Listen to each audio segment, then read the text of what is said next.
ನಗರದ ಟ್ರಾಫಿಕ್ ಸಮಸ್ಯೆಯಿಂದ ಗಂಟೆಗಟ್ಟಲೆ ವಾಹನ ಕಳೆಯುವಂತಹ ವಾಹನ ಸವಾರರಿಗೆ ಗುಡ್ ನ್ಯೂಸ್ ಸಿಕ್ಕಿದೆ.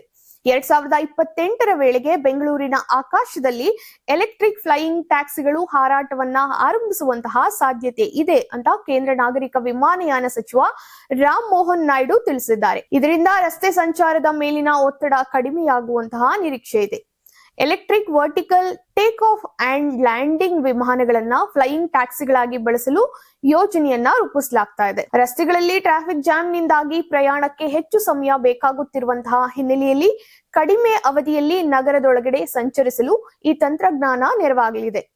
ಮೊದಲ ಹಂತದಲ್ಲಿ ಬೆಂಗಳೂರು ಸೇರಿದಂತೆ ದೆಹಲಿ ಮತ್ತು ಮುಂಬೈ ನಗರಗಳಲ್ಲಿ ಫ್ಲೈಯಿಂಗ್ ಟ್ಯಾಕ್ಸಿ ಸೇವೆಯನ್ನ ಆರಂಭಿಸುವಂತಹ ಸಾಧ್ಯತೆ ಇದೆ. ನಗರ ಪ್ರದೇಶಗಳಲ್ಲಿ ಕಡಿಮೆ ದೂರದ ಪ್ರಯಾಣವನ್ನು ಆಕಾಶ ಮಾರ್ಗದ ಮೂಲಕ ನಡೆಸುವುದು ಇದರ ಪ್ರಮುಖ ಉದ್ದೇಶ. ಸೇವೆ ಆರಂಭಕ್ಕೂ ಮುನ್ನ ವಿಮಾನಗಳ ಸುರಕ್ಷತೆ, ನಿಯಮಾವಳಿ ಹಾಗೂ ಅಗತ್ಯ ಮೂಲ ಸೌಕರ್ಯಗಳ ಕುರಿತು ಕ್ರಮವನ್ನ ಕೈಗೊಳ್ಳಬೇಕಿದೆ. ಈ ಸೇವೆ ಜಾರಿಗೆ ಬಂದರೆ ಬೆಂಗಳೂರಿನ ದೈನಂದಿನ ಸಂಚಾರ ವ್ಯವಸ್ಥೆಯಲ್ಲಿ ಮಹತ್ವದ ಬದಲಾವಣೆ ಕಾಣುವಂತಹ ಸಾಧ್ಯತೆ ಇದೆ. ರಸ್ತೆಗಳಲ್ಲಿ ವಾಹನಗಳ ದಟ್ಟಣೆಯನ್ನ ಕಡಿಮೆ ಮಾಡುವುದರ ಜೊತೆಗೆ ಪ್ರಯಾಣಿಕರ ಸಮಯ ಉಳಿತಾಯಕ್ಕೂ ಫ್ಲೈಯಿಂಗ್ ಟ್ಯಾಕ್ಸಿಗಳು ನೆರವಾಗಬಹುದು. ಹೀಗಾಗಿ 2028ರ ವೇಳೆಗೆ ಬೆಂಗಳೂರಿನ ಟ್ರಾಫಿಕ್ಗೆ ಆಕಾಶ ಮಾರ್ಗದ ಪರಿಹಾರ ಸಿಗುತ್ತದೆಯೇ ಎಂಬ ಕುತೂಹಲ ಹೆಚ್ಚಾಗಿದೆ.